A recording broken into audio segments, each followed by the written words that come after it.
El libro de Esther es uno de esos libros que está en el paquete de libros de la restauración. Mi hermano, por favor, si usted no ha leído los libros de la restauración, le invito a que vaya o a mi canal. Ahí ya está el libro de Ageo, el libro de Zacarías.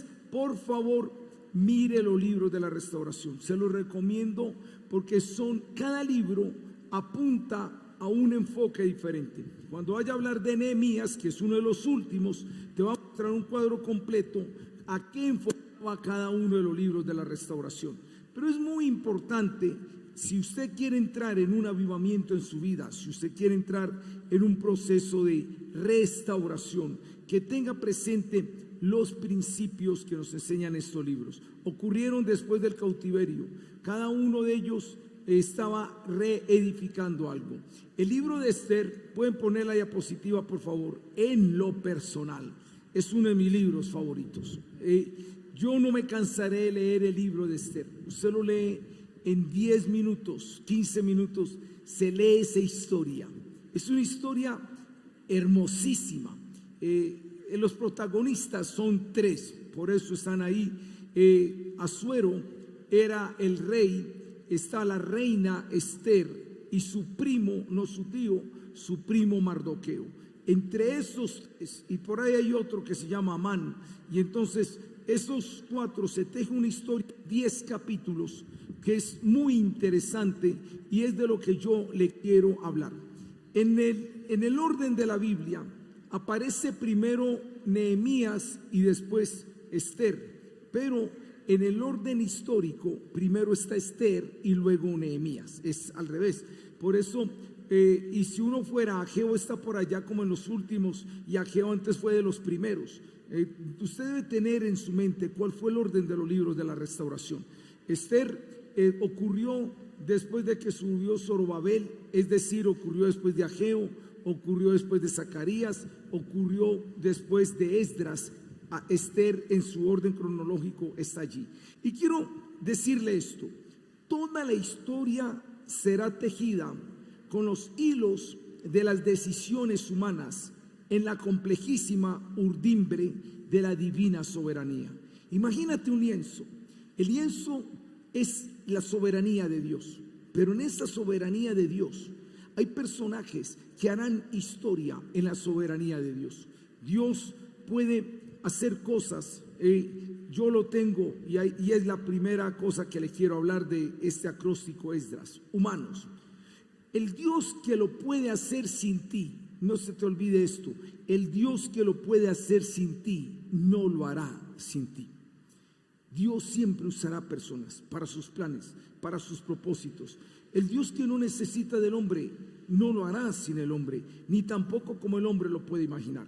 En la historia de David y Goliat, ese grandulón se podía morir de un infarto al corazón, y el Señor desde el se muere Goliat. Pero necesito un David que me mate a Goliat. En las historias que muestra la Biblia, Dios podía sacar al pueblo de Israel sin un Moisés. Simplemente se le aparece a Faraón: deje ir a mi pueblo. Pero Dios dice: necesito un Moisés. En las historias que Dios quiere hacer en este mundo, Él lo puede hacer sin ti, pero no lo hará sin ti. Ahí es donde entra la H de humanos. Siempre va a haber un humano que Dios va a querer utilizar, pero en la historia de Dios siempre habrá un enemigo. Y eso es lo que vemos en el libro de Esther, porque hay una historia, pero está un enemigo. Ese enemigo se llama Amán. Amán, yo no voy a leer las citas, usted las puede tener acá, se puede meter al canal de la iglesia y en su casa por favor repáselas, porque la idea es acortar el tiempo, pero yo le cuento la historia. Amán era el amigazo del rey Asuero, y en medio de esas charlas Amán le dijo: yo le voy a pedir una cosa a mi amigote, me mata un pueblo todo entero. ¿Por qué estaba pidiendo que lo mataran ese pueblo? Porque Amán era un prepotente orgulloso que pedía que lo honraran, que se arrodillaran ante él, y Mardoqueo no se le arrodillaba. Entonces Amán averiguó por qué no se le arrodillaba, y entonces dijo: todo ese pueblo se muere, van a haber siempre enemigos que se van a oponer a la obra del Señor. La vida cristiana, qué rico sería una vida sin enemigos, sin gente que nos amenace, sin gente que nos busque las cosas contrarias, pero no va a ser así. En la historia siempre van a haber enemigos que van a tener odio y amargura hacia las cosas de Dios.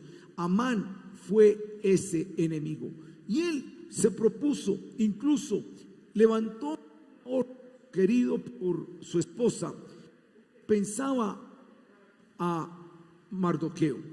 Pero usted dirá, pastor, ¿y por qué odiaba tanto Mardoqueo al pueblo judío? Abra conmigo en el libro de Esther, capítulo 3. Esther, capítulo 3. Y mire lo que dice Esther, capítulo 3, versículos 2. Vamos a leer algunos. Dice voy a mirar el 8, 3:8. Y dijo Amán al rey Asuero. Estoy leyendo Esther 3:8. Hay un pueblo esparcido y distribuido entre los pueblos en todas las provincias de tu reino, y atención, y sus leyes son diferentes de las de todo el pueblo, y no guardan las leyes del rey, y al rey en nada le beneficia dejarlos vivir. Entonces dice el Amán, si le place al rey, matemos a esa gente. ¿Por qué persiguieron a Esther y al pueblo judío? Simplemente porque eran diferentes. Y ahí es cuando yo le quiero hablar del término eclesia. La palabra eclesia significa los llamados aparte. Está compuesto por dos componentes. Kletos, llamados. La iglesia son los llamados afuera. Eso es lo que significa la iglesia, los llamados afuera. ¿Y por qué? Era pastor, pero es que en el libro de Esther no había iglesia. Pero es que iglesia no tiene que ser el nombre. Iglesia era la identidad que ellos tenían. Ellos decidieron ser diferentes en medio de todos los pueblos. Sus leyes eran diferentes. Iglesia es simplemente la gente que vive con leyes diferentes. Iglesia es simplemente la gente que no tiene la cultura del común. Estos son los llamados a ser aparte. Amán decidió discriminar al pueblo judío. ¿Por qué? Porque esta gente no se me somete, esta gente no se arrodilla, esta gente tiene otros principios. Mis queridos, Dios hará historia solo con los diferentes. Dios no hará historia con los comunes. A propósito, le voy a dar un datico interesante. La palabra judío está en la Biblia 257 veces, la palabra judío. Pero el libro que más me menciona judío es ¿cuál libro? Hechos. El segundo y el tercero, Esther. 75, 65, 46. Ya nosotros somos más poquitos. Pero quiero decirle que el nombre judío comenzó a usarse fue en el tiempo de la restauración. Antes no existía el nombre judío. El nombre judío se empezó a usar fue cuando empezó la restauración. O dicho en otras palabras, una vez que ellos subieron, fue cuando se empezó a usar el nombre de judío. Israel tenía 12 tribus y las 12 tribus hubo un momento donde se dividieron y se formaron el reino del norte, 10 tribus, y el reino del sur, 2 tribus. Las 12 tribus pecaron, las del norte pecaron más que las del sur. Y en el año 720, las del norte fueron invadidas por el imperio asirio y la historia los borró. No se volvió a hacer porque ellos se mezclaron, no fue iglesia, se mezclaron con los asirios, de ahí surgió la raza samaritana. Quedaron los del sur, era la tribu de Judá y la tribu de Benjamín, y se les llamó la tribu. Ellos también fueron llevados al cautiverio. Pero atención a esto, cuando Ciro dio el edicto de que subieran 52,000 subieron. Estos 52,000 fueron los que no se mezclaron, y como ellos eran de la tribu de Judá, ahí es donde se les empezó a llamar judíos, de las tribus de Judá. Por favor, vaya conmigo a Esdras 9:8. Vamos a mirar algunos versículos en Esdras y en Nehemías. Dice Esdras 9:8. Y ahora, por un breve momento, ha habido misericordia de parte de Jehová nuestro Dios, para hacer que nos quedase, ¿qué? Un remanente libre, y para darnos un lugar seguro en su santuario, a fin de alumbrar nuestro Dios nuestros ojos y darnos un poco de vida en nuestra servidumbre. Cuando estaba orando Esdras dice: solo queda un remanente. ¿Cómo se llamaba el remanente? Judá. Fueron los únicos que subieron. Podían subir muchos. Unos el pecado los destruyó, otros la cautividad los absorbió, otros la cultura les borró su identidad. Y son un remanente pequeño, conservó su identidad. Dice Esdras 9:13, vaya conmigo al versículo 13. Mas después de todo lo que nos ha sobrevenido, a causa de nuestras malas obras y a causa de nuestro gran pecado, ya que tú, Dios nuestro, no nos has castigado de acuerdo con nuestras iniquidades, y nos diste un remanente como este. Siga leyendo. Hemos de volver a infringir tus mandamientos y emparentar con pueblos que cometen estas abominaciones. ¿No te indignarías contra nosotros hasta consumirnos, sin que quedara remanente ni quien escape? El 15. Oh Jehová Dios de Israel, tú eres justo, puesto que hemos quedado un remanente que ha escapado como en este día. Henos aquí delante de ti nuestros delitos, porque no es posible estar en tu presencia a causa de esto. Vaya a Nehemías 1:13. Nehemías 1:13. Miren lo que dice. Y me dijeron: el remanente, los que quedaron de la cautividad allí en la provincia, están en gran mal y afrenta, y el muro de Jerusalén derribado y sus puertas quemadas a fuego. Cuando usted oye la palabra judío, no solo piense en Israel. Cuando usted oye la palabra judío, no solo piense en el pueblo de Dios. Cuando usted oiga la palabra judío, piense en la palabra remanente. Los que quedaron, los que subieron, los que no se mezclaron con los otros pueblos, los que no se dejaron absorber de las otras culturas, los que pagaron el precio porque el viaje se demoraba 5 meses, los que estuvieron dispuestos a conservar su identidad en medio de todos los otros pueblos. Judío es un sobreviviente. ¿Por qué se llama el nombre judío hasta el día de hoy? Porque fueron los únicos que en toda esa debacle permanecieron.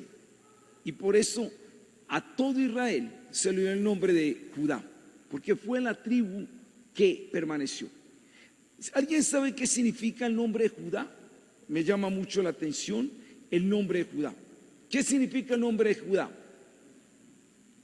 Significa el que es alabado o a quien se reconoce o confiesa.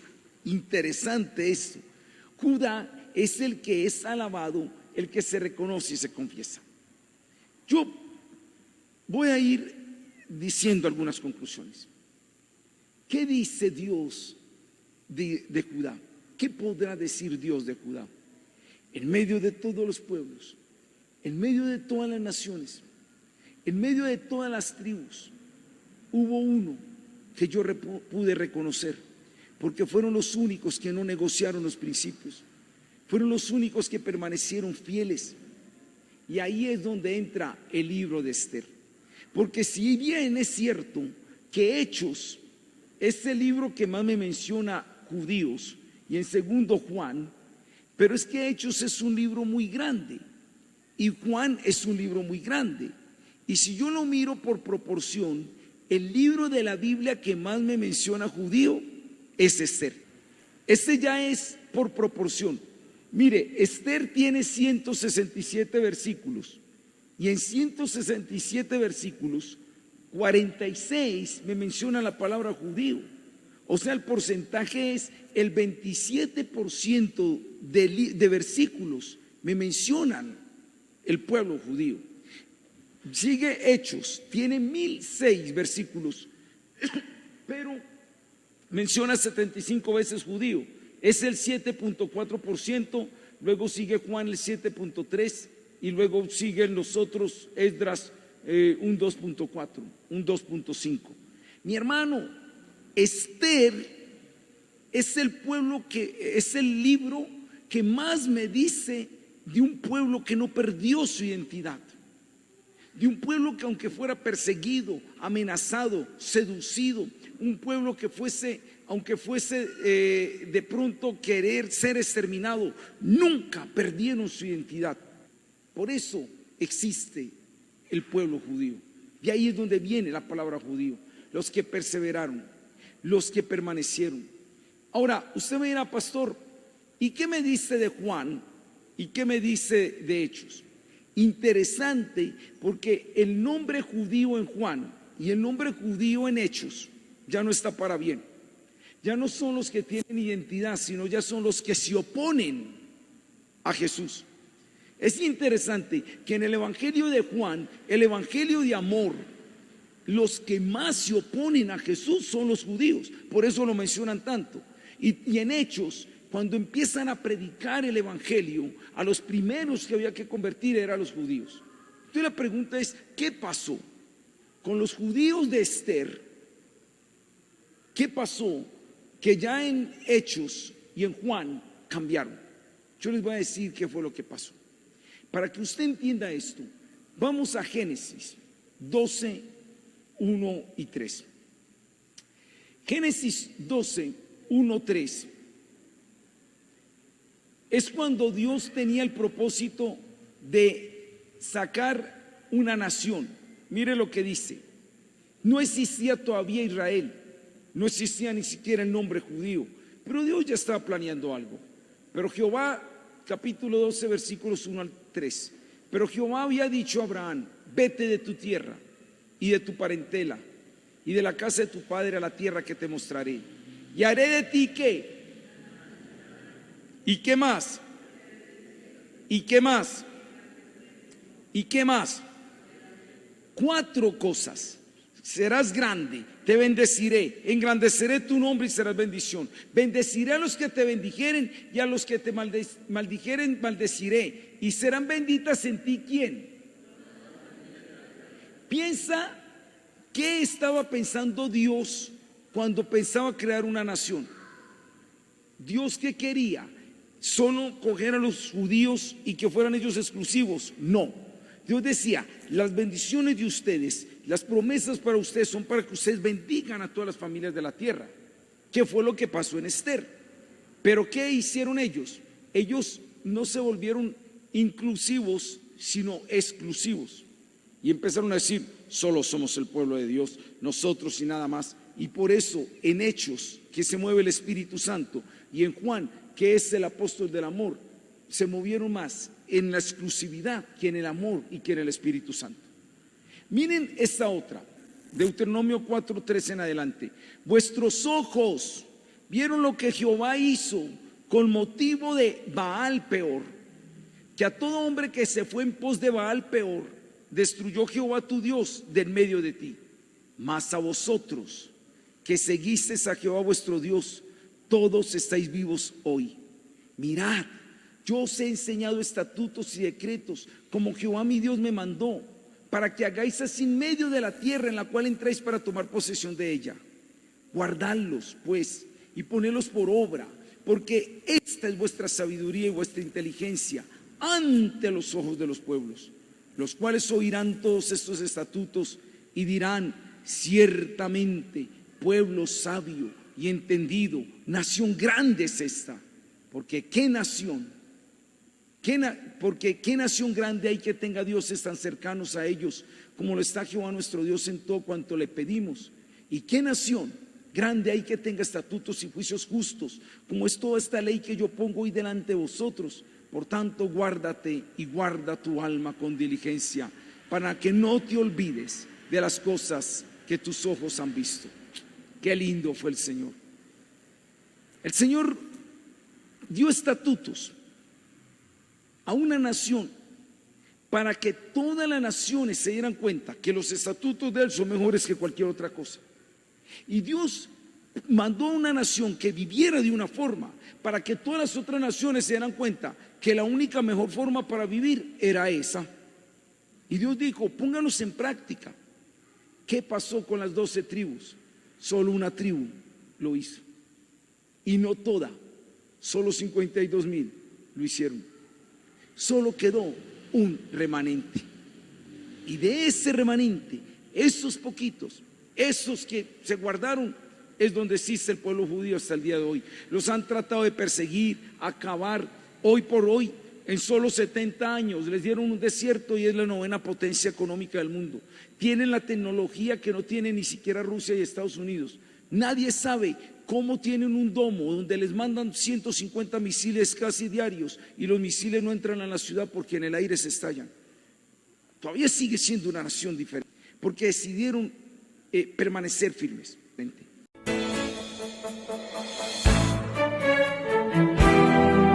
Israel es el 100º país más pequeño del mundo y tiene alrededor de una milésima parte de la población mundial.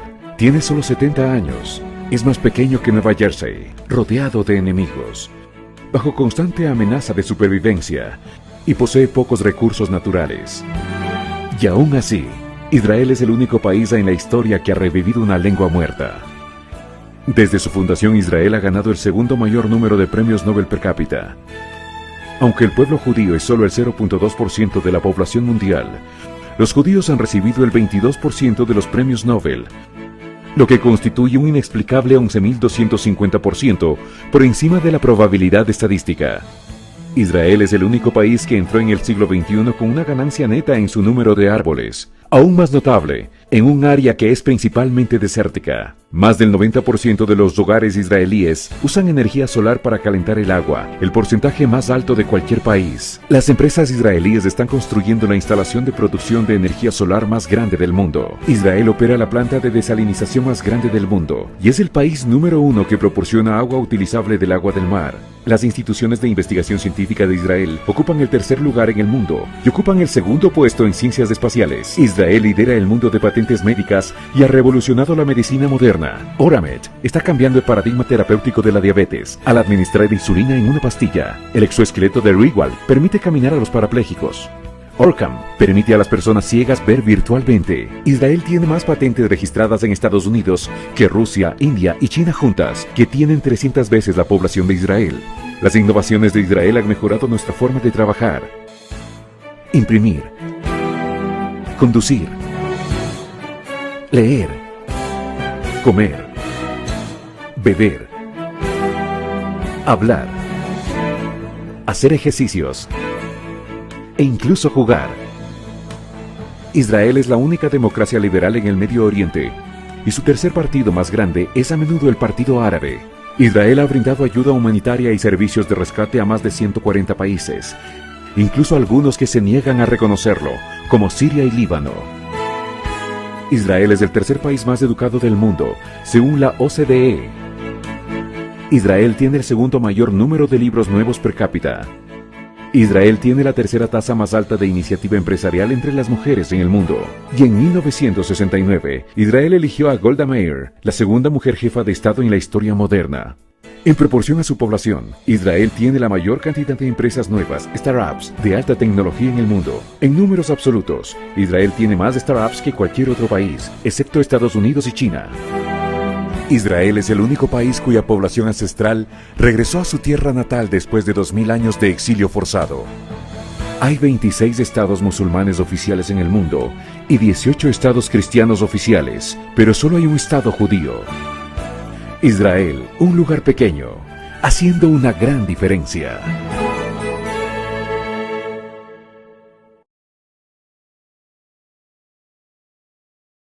Ahora, pastor, ¿y eso a mí qué?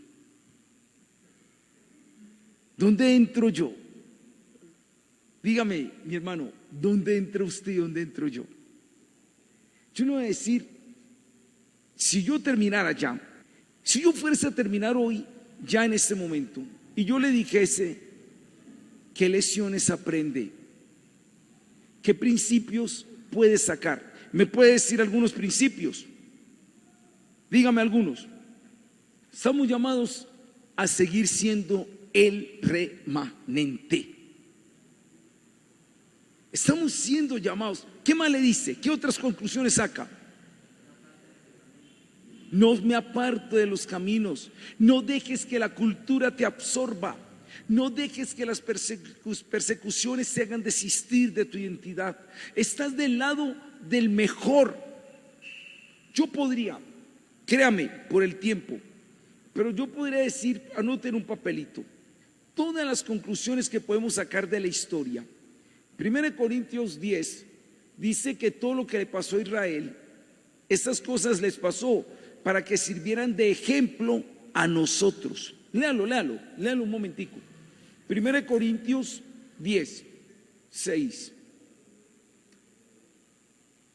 Mas estas cosas sucedieron como ejemplos para nosotros, para que no codiciemos cosas malas como ellos codiciaron, ni seáis idólatras como algunos de ellos. Según está escrito, se sentó el pueblo a comer y a beber y se levantó a jugar. Ni forniquemos como algunos de ellos fornicaron y cayeron en un día 23,000. No tentemos al Señor como también algunos de ellos le tentaron y perecieron por las serpientes. Y no murmuréis como algunos de ellos murmuraron y perecieron por el destructor. Y estas cosas les acontecieron como ejemplo. Y están escritas, ¿para qué? Para amonestarnos a nosotros, a quienes han alcanzado los fines de los siglos. Yo se lo voy a decir de esta forma: tome en serio a Dios, porque si no lo toma en serio, el mundo lo va a borrar, así como borró 10 tribus. Tome en serio una identidad con el Señor, porque de lo contrario usted pasará a la historia. El único pueblo que Dios se va a llevar, la novia que el Señor se va a llevar, es un remanente fiel. Aquel que no negocia los principios, no se parezca al mundo, porque nosotros no somos del mundo. Sea judío.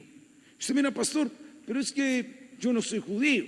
Bueno, mire Romanos capítulo 2. Miren lo que dice Romanos 2:28. Dice, pues no es judío el que lo es exteriormente, ni es la circuncisión la que se hace exteriormente en la carne, sino que es judío el que lo es en lo interior. Y la circuncisión es la del corazón, en el espíritu, no en la letra, la alabanza del cual no viene de los hombres, sino de Dios. ¿Sabes qué dice la Biblia?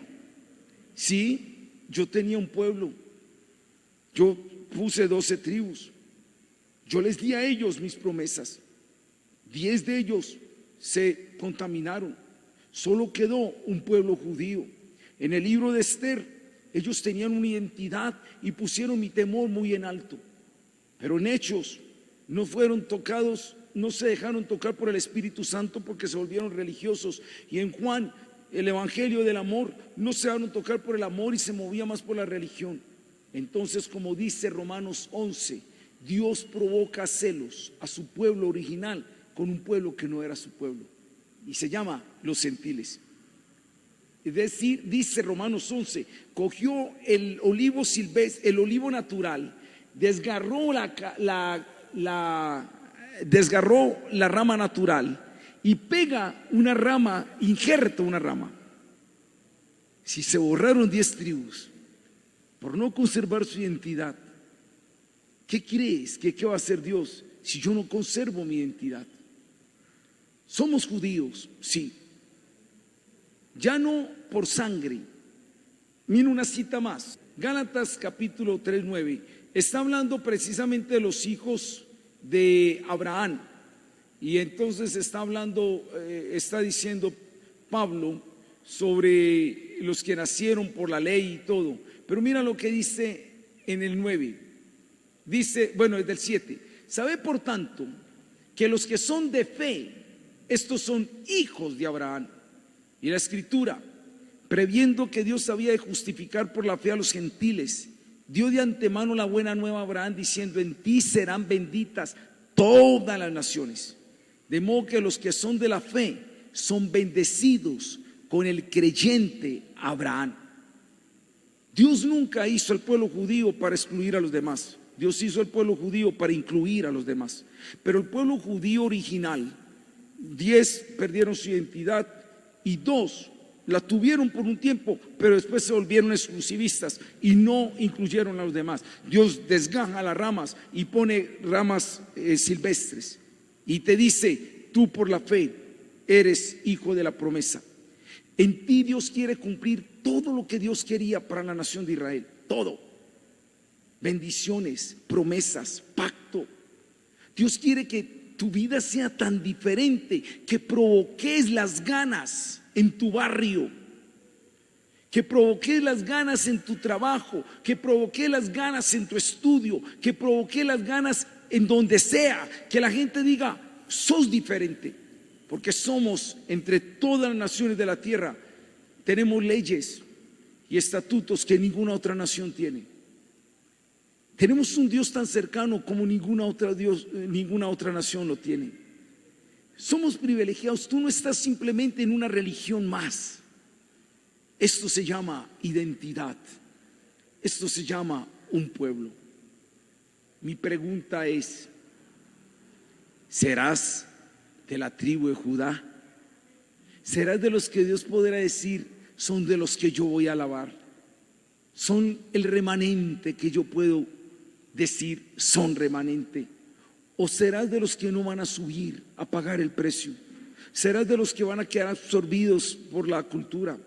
¿Serás de los que vas a rendirte ante la adversidad? ¿Serás de los que vas a negociar la fe? No. El nombre judío significa mucho. Ellos no lo supieron valorar, pero tú y yo somos en Abraham por la fe hijos de la promesa. Y el llamado es este: no te rindas, no desistas, no te moldees. Hay un texto más, está en Romanos. Así que os ruego, hermanos, por las misericordias de Dios. Precisamente en el 11 estaba hablando del olivo silvestre y el olivo natural.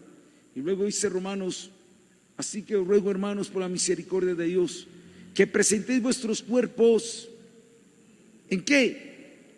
Un sacrificio vivo, santo y agradable. En un mundo lleno de pecado, vive en un sacrificio vivo, santo y agradable a Dios, que es el culto racional.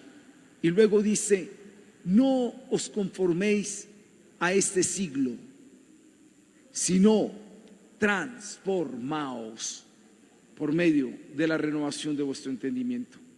Te invito a ser un diferente. Te invito a ser un remanente. Te invito a conservar una identidad.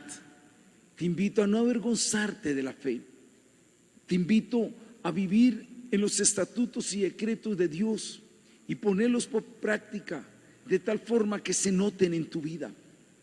Te invito a que seas iglesia, porque ese es el significado de la palabra iglesia. Eclesia, ecletos, los llamados a ser diferentes, los llamados a no ser del común, los sobrevivientes, la tribu de Judá, los judíos por la fe en Abraham. ¿De dónde viene el término judío? De los que no se mezclaron, los que conservaron su identidad, los que no negociaron los principios. Hasta el día de hoy los judíos permanecen firmes, los persiguen, los odian, les hacen guerras, pero ellos dicen: somos el pueblo de Dios. Qué linda lección nos deja el libro de Esther. Necesitamos un pueblo que no pierda su identidad. Necesitamos un pueblo que sea iglesia en medio de la contaminación de este mundo. No tenemos que ser perfectos, pero sí diferentes.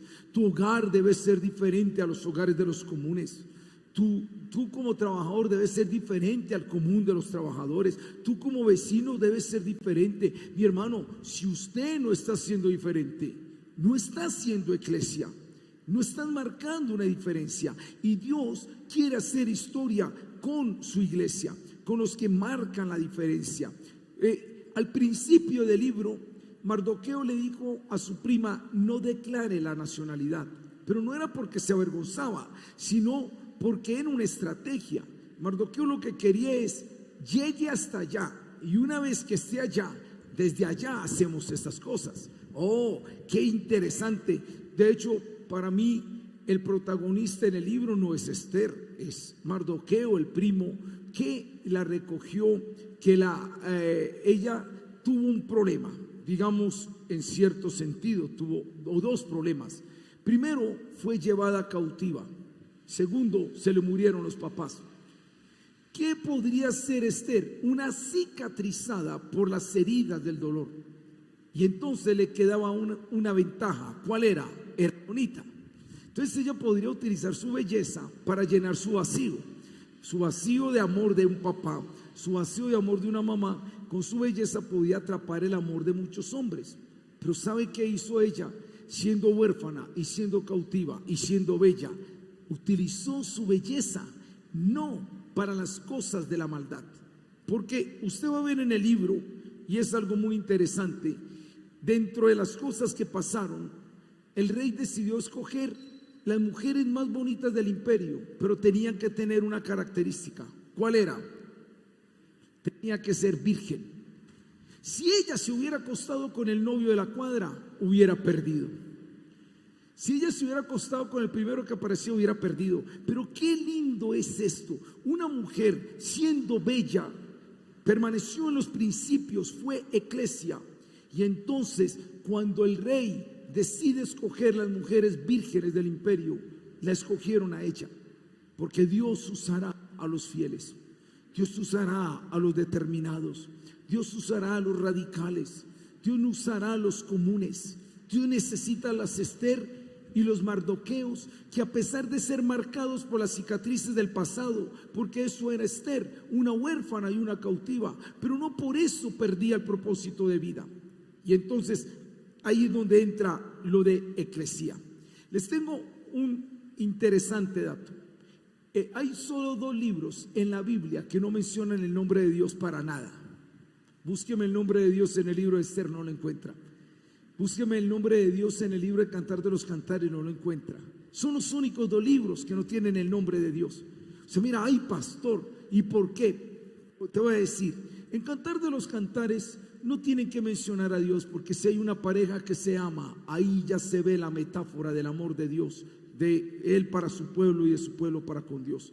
Y lo mismo pasa en Esther. No se habla del nombre de Dios, pero todos sus hábitos, sus costumbres, su fe, todo era un pueblo que mostraba en Dios. Porque es que a veces es mejor mostrar que hablar. Algunos hablan de Dios, pero no lo muestran. Otros no tienen que mostrarlo, sus hechos reflejan a Dios. Es mejor mostrar que hablar. Y eso es lo que nos dice Esther. Esther dice: ten una identidad, ten una firmeza, ten una determinación. No digas que crees en Dios, muestra el Dios en el cual crees. Y entonces viene la otra palabra rara: teleología. Teleología es una palabra rara, pero está en el diccionario. Tele es distancia, televisor, ¿qué más? Telesférico, teléfono. Tele es distancia y logía es estudio. Entonces más o menos teleología es el estudio de la distancia. Usted dice, ¿cómo así que es el estudio de la distancia? Simplemente es propósito de vida. Una teleología, cuando yo te digo, dime cuál es tu teleología, es cuál es tu propósito de vida, cómo ves a la distancia. No vivas el ahora, cómo miras allá. Abran conmigo Esther capítulo 4. Cuando el rey decidió matar a los judíos, Mardoqueo se viste de cilicio, se pone a llorar Y dice el capítulo 4, versículo 3. Dice: y en cada provincia y lugar donde el mandamiento del rey y su decreto llegaba, tenían los judíos gran luto, ayuno, lloro y lamentación. Silicio y ceniza era la cama de muchos. Y adelántate. Y el 4. Y vinieron las doncellas de Esther y sus eunucos y se lo dijeron. Entonces la reina tuvo gran dolor y envió vestidos para hacer vestir a Mardoqueo y hacerle quitar el cilicio, mas él no lo aceptó. No aceptes vestido de gala cuando tienes que tener vestido de dolor. Son tiempos donde hay dolor. Cosas están pasando en nuestro mundo y necesitamos Mardoqueos que se vistan del cilicio, del dolor por lo que está pasando en el entorno. Y a veces nos quieren poner gala al dolor. No le pongas gala al dolor que debes cargar. Y Mardoqueo dice: no acepto los vestidos. Y entonces le manda a decir a la reina estas palabras. Mira lo que dice el 13, 4:13. Entonces dijo Mardoqueo que respondiesen a Esther: no pienses que escaparás en la casa del rey más que cualquier otro judío, porque si callas absolutamente en este tiempo, respiro y liberación vendrá de alguna otra parte para los judíos, mas tú y tu casa y la casa de tu padre pereceréis. Y quién sabe si para esta hora has llegado al reino. ¿Qué le está diciendo Mardoqueo? El que estés aquí en el reino es un propósito de vida, teleología. Estás en el reino con un propósito. Y no pienses que por estar en el palacio a ti no te va a llegar la calamidad. Y si tú te quedas callada, el Dios soberano hará lo que sea. Pero o eres tú o Dios usará otro. Y entonces Mardoqueo le dice: para esta hora has llegado a esto. Yo quiero decirte, ¿por qué tú y yo estamos con vida cuando otros ya han muerto? ¿Por qué el COVID no nos mató? Y bueno, ¿y por qué otras cosas no nos han matado? ¿Quién sabe si para esta hora Dios te quiere con vida? Porque todavía estás para cumplir un propósito del cielo. ¿Quién sabe si Dios todavía no ha cumplido lo que falta por cumplir en tu vida? Pero tienes que tener la firmeza y la integridad como un Mardoqueo que no se humillaba ni se arrodillaba. Tienes que tener el interés y la fidelidad de una Esther que no negoció los principios. Será el pueblo que Dios usará para estos tiempos. ¿Sabes qué dijo la reina Esther? Me fascina. Ella dijo: primo, lo voy a hacer, me voy a presentar ante el rey. Y si perezco, que perezca. ¡Wow! Esos son resoluciones. Ahí está la palabra resoluciones. Ella tomó determinaciones y me fascina la estrategia de la reina Esther. Le voy a dar los 3 pasos para enjervar un hombre. No es para enjervar un hombre. Lo digo en mi libro, por favor, solteros, principalmente solteros. Lo escribí para casados, pero está sirviéndole más a los solteros. En mi libro Matrimonio y la Dan Completo yo explico la estrategia de Esther. Se la voy a decir así brevemente cuál era la estrategia de Esther. La estrategia de Esther fue sencilla. Ese esposo se dejó llevar por su amigote. ¿Qué haría una mujer de esos tiempos? ¡Ah! Usted no me hizo caso, mata a mi pueblo. ¿Sabe qué pasa con una mujer así? Le mata al pueblo y la mata a ella. Mucho más que hubo otra reina anterior que tampoco se sujetó. Esther fue sabia. Primera estrategia: puso a todas las doncellas a orar y ayunar. Primera súplica. Yo no le voy a chillar a un hombre. Mujeres, si su cabeza no funciona, usted no está sola. Su cabeza tiene una cabeza. Entonces acúselo ante la cabeza de su cabeza. Señor, mande un ángel con una espada desenvainada. Súplica. Fueron 3 días de ayuno, de oración. Todas las doncellas los puso a orar. La segunda arma fue seducción. Se puso el vestido más bonito, llegó y al rey se le salieron los ojos. No le había hablado a la reina y ya el rey le está diciendo: pídame lo que quiere y le daré la mitad del reino. Pero ella no iba por la mitad del reino, ella iba por todo. Y le dijo la tercera, entonces primera súplica, la segunda seducción y la tercera sujeción. Usted va a ver todo el libro y el trato que ella le daba al rey es: si le place al rey, quiere. Por ejemplo, cuando la vio bonita: pídame y le daré la mitad del reino. Rey, si le place, lo invitó a una comidita y no a un domicilio. Yo mismo se lo hago. Y el rey era dizque el poderoso, era el que mandaba sobre las 120 provincias. Uno diría, él es el que manda. Sí, de pronto esa mujer lo estaba manejando con sus estrategias. Como dicen algunas mujeres, él es la cabeza, pero yo soy el cuello, el que mueve la cabeza. No, bíblicamente, mujeres, ustedes no son el cuello, ustedes son la corona. Y yo le he dicho a todas las esposas, una corona en la cabeza de un borracho no es lo mismo que una corona que en la cabeza de un rey. Entonces le digo a las mujeres, haz de tu hombre el rey, en el cual te vas a exhibir. Cuando yo estaba en la asamblea departamental, a mí me estaban dando el título, el pastor, pero por allá en la gradería estaba la nana. Ella decía, ese es mi esposo. Porque esa es una esposa. La esposa quiere ser corona de un rey, no la corona de un borracho. Esther hizo todo eso. Y el rey estaba allí. Llegó un momento donde le dijo, reina, ¿qué pide? Y dice, van a matar a mi pueblo. El rey se enoja. ¿Quién es? Su amigo Amán. Entonces el rey autoriza que los judíos se defiendan. Interesante esto, la soberanía de Dios. Ya estamos terminando.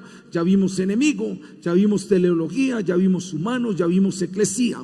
Estamos terminando con resoluciones y resultados, pero quiero que miren la soberanía de Dios. Capítulo 6. Miren el capítulo 6.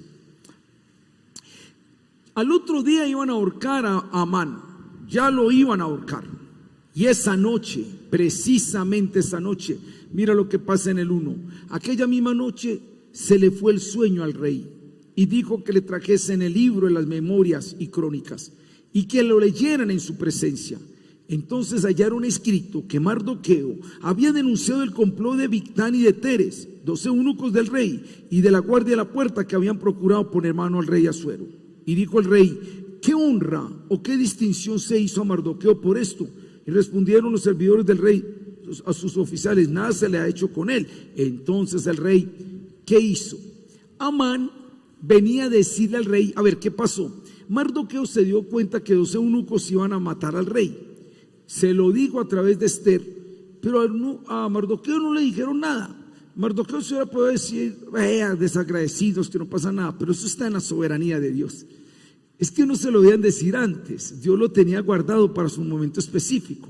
Y el día que Amán iba a llegar a pedir la cabeza de Mardoqueo, el rey esa noche, coincidencia, que no es coincidencia sino soberanía, se le va el sueño y le da por leer, no por caminar. Y entre todos los libros le da por escoger uno, y el que escoge tenía lo que hizo Mardoqueo. Y digo, ¿qué se le ha hecho a él? No, hay que darle un premio. Cuando llega Amán, ¿quién harías tú al hombre que quiere honrar al rey? Amán por dentro pensó, ese soy yo.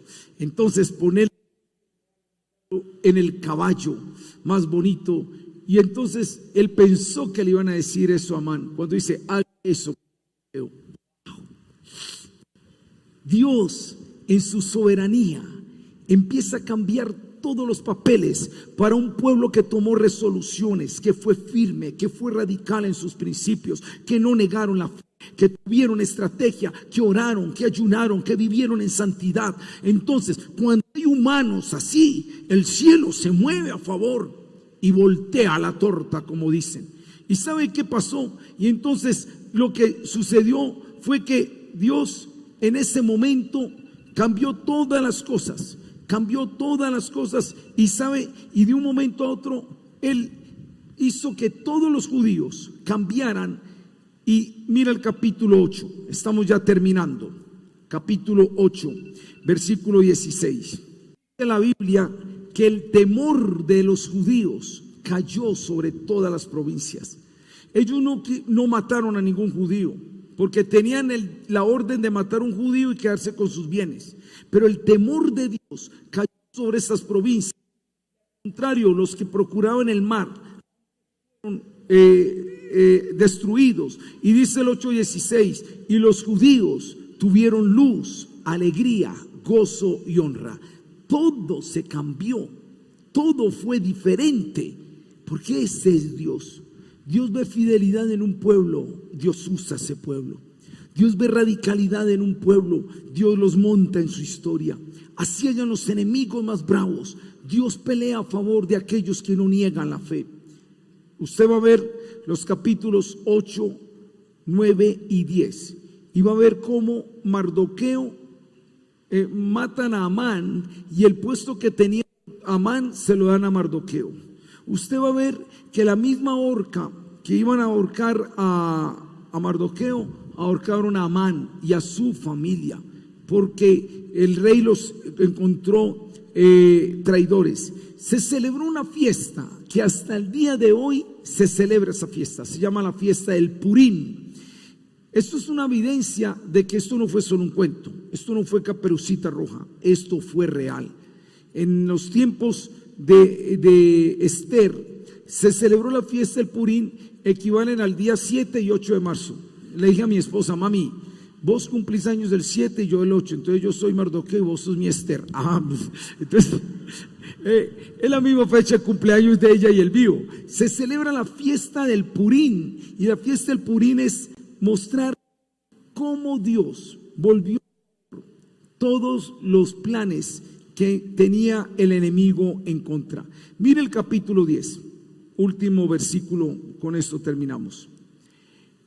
Dice el 2 y 3: y todos los hechos de su poder y autoridad, y el relato sobre la grandeza de Mardoqueo, con que el rey le engrandeció, no está escrito en el libro de las crónicas de los reyes de Media y de Persia, porque Mardoqueo el judío fue el segundo después del rey Asuero, y grande entre los judíos, y estimado por la multitud de sus hermanos, porque procuró el bienestar de su pueblo y habló paz para todo su linaje.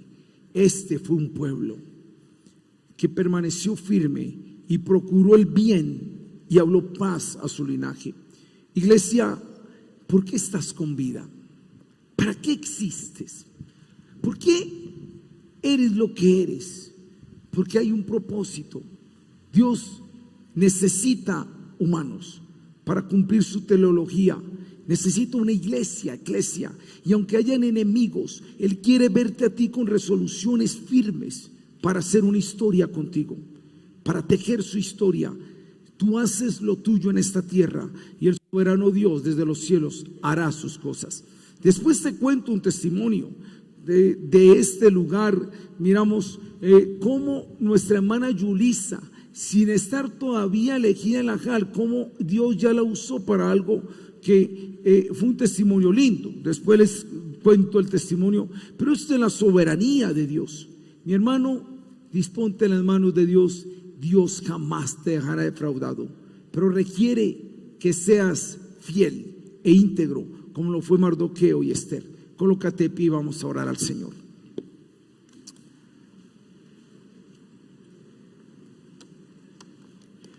Mi oración es esta, o más bien, yo te dejo 3 preguntas.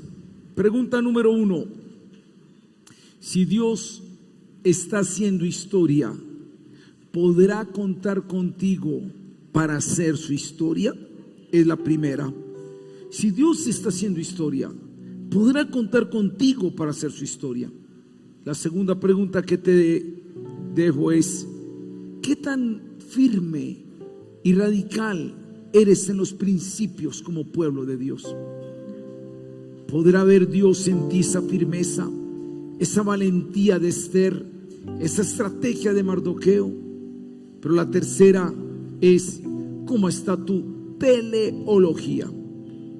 ¿Entiendes tu propósito de vida? Recuerda que una de las 7 P's que tenemos como iglesia, una de ellas es propósito de vida. Queremos que cada creyente pueda encontrar su ubicación en el cuerpo de Cristo, que sepa para qué existe, cuál es su propósito. Vamos a proveer todos los medios para que ustedes puedan decir: yo quepo ahí, esta es mi parte en el cuerpo de Cristo, para esto existo, para esta hora he nacido. Señor, es una linda historia. Qué lindo, Señor, leer una historia que ocurrió hace ya más de 2600 años. La fiesta del Purín nos recuerda cómo un pueblo que permaneció firme en su identidad fue usado en la soberanía tuya ante las amenazas de los enemigos. En eso se resume todo el libro de Esther. Los tiempos no han cambiado. Hoy también hay amenazas. Hoy también hay enemigos. Hoy también hay un pueblo llamado Iglesia. Y hoy también está el Dios soberano. Permite que, así como se tejió esta historia en aquellos tiempos, la iglesia de estos tiempos siga tejiendo historias para ti. Que no nos quedemos en el dolor. Esther se hubiera podido quedar en la orfandad o en la cautividad, o que no nos atrapemos con el palacio o la belleza de este mundo, porque algunos o el dolor los atrapa, a otros la comodidad y los lujos los atrapa. Pero Esther, ni la orfandad ni la cautividad, ni la belleza ni el palacio le hicieron ceder los principios.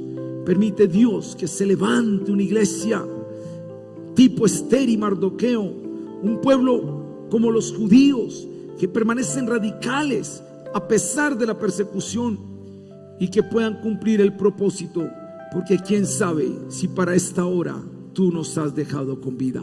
Muchas gracias, Señor, en Cristo Jesús. Amén y amén.